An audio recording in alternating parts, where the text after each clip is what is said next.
Salutare!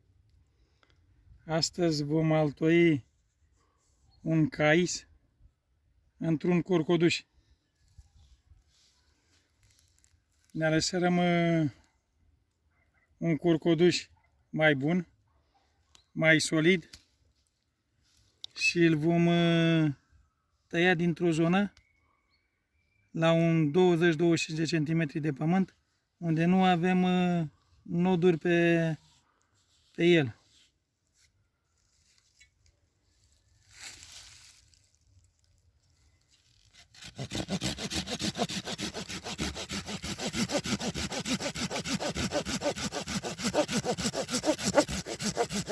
Vom tăia ușor când ajungem la terminare cu ferestrăul, să nu se rupă coaja.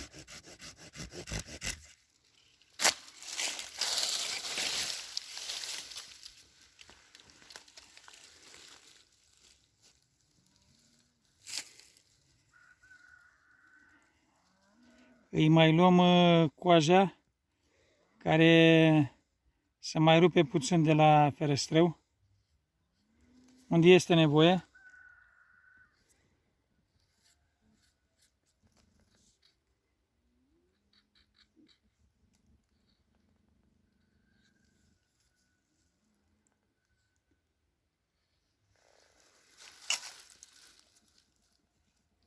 Îi vom pune bandă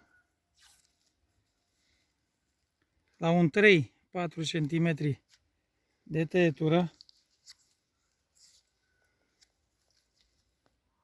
și strângem banda bine.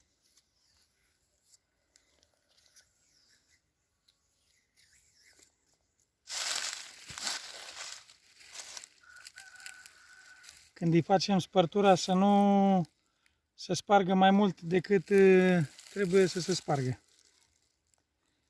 Și spărtura o vom face exact pe jumătatea portaltoiului.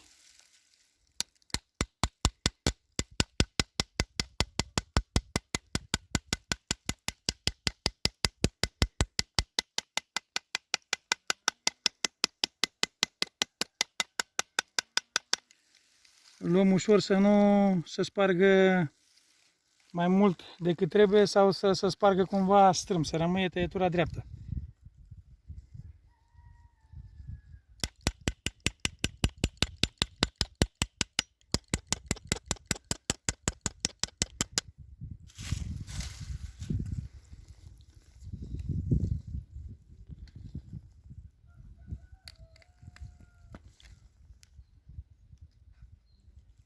Ne vom ajuta de o pilă de drujbă să lărgim spațiul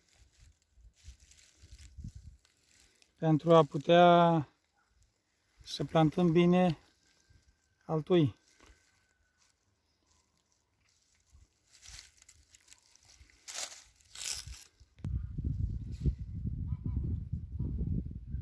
Vom face acești altoi să ne vină bine pe această spărtură.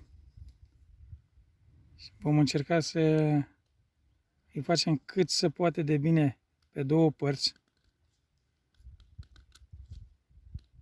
Îi vom lua pe două părți cu cuțetul.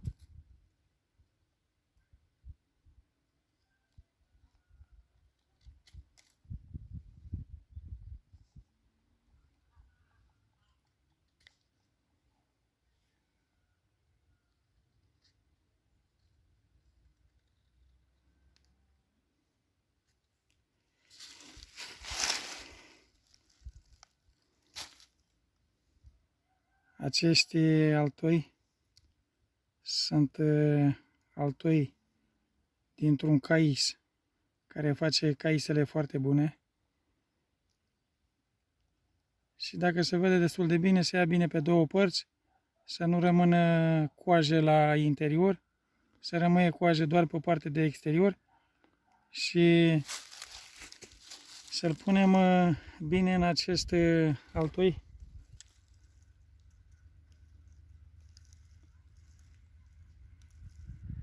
Acest altoi vom încerca să-l punem foarte bine, coaja altoiului, să fie pe coaja portaltoiului, să nu fie nici mai înăuntru și nici mai în afară.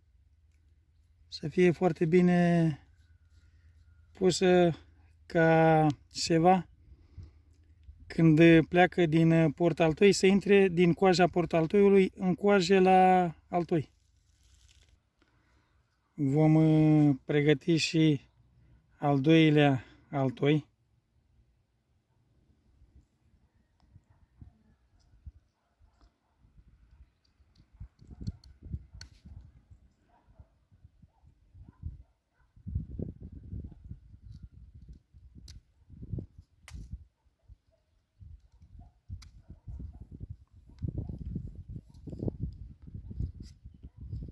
Trebuie să-i luăm toată coaja de pe partea interioară, să nu rămâie coaja pe partea interioară,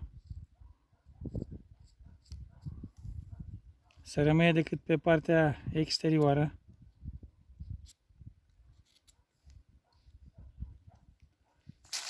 Uitați, așa să rămâie. Pentru că această coajă exterioară face legătură cu coaja portaltoiului și se va prinde. Tăiat frumos în pană și îl punem la locul lui. Să punem și altoiul al doilea. Tot așa să fim atenți când îl plantăm.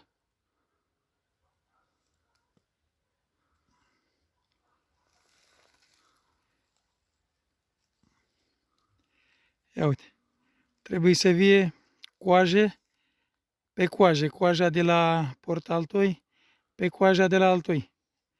Când dai cu degetul nu simți nimica. Încercați să-i puneți destul de bine, să nu se vadă tăietura nici la altoi, pe care o făcurăm și în stânga și în dreapta altoiului. Să vadă doar coaja. Și așa avem șanse de 100% să ni se prindă. Îi vom pune niște pământ ud, să fie ud bine pământul, pe aceste crăpături care rămaseră făcute.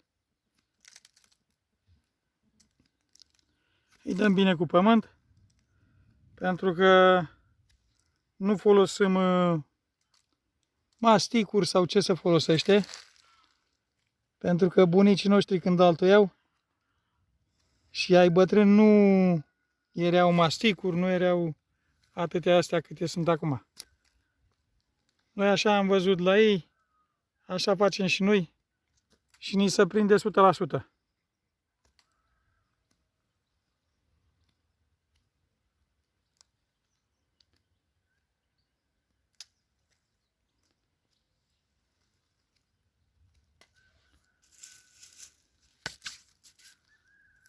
Treaba este să îi strângem bine cu banda, să nu intre aerul. Dacă intre aerul sub bandă, automat se usucă, pentru că trage aer pe crăpătura care se face atunci când se face altoiul.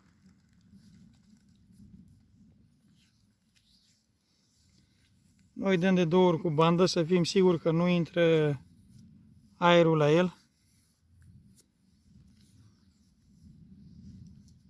Dacă îi facem bine, să prind sigur. Dacă îi facem cu bandă mai puțină, șansele sunt mai mici de a se prinde.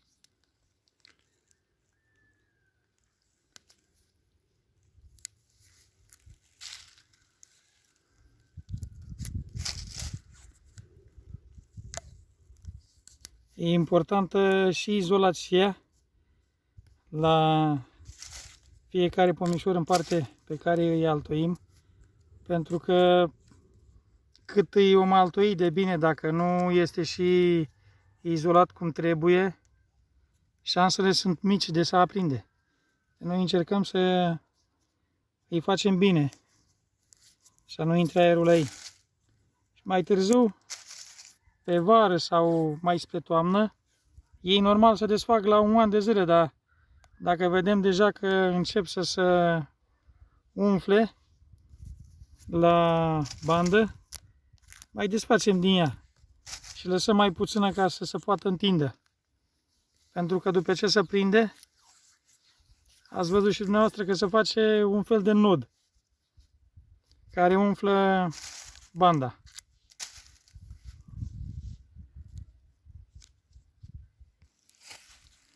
Acești altoi care îi avem tăiați la partea de sus, le vom pune bandă și lor să nu intre uscătura, și la altoi care au vârf normal, de nu sunt tăiați deloc din vârf și au mugurilor normal, ălora nu le mai punem bandă, pentru că nu are de unde să intre uscătura în ei.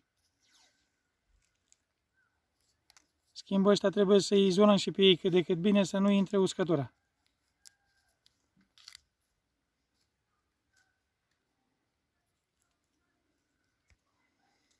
Cam asta este cu altuirea noastră.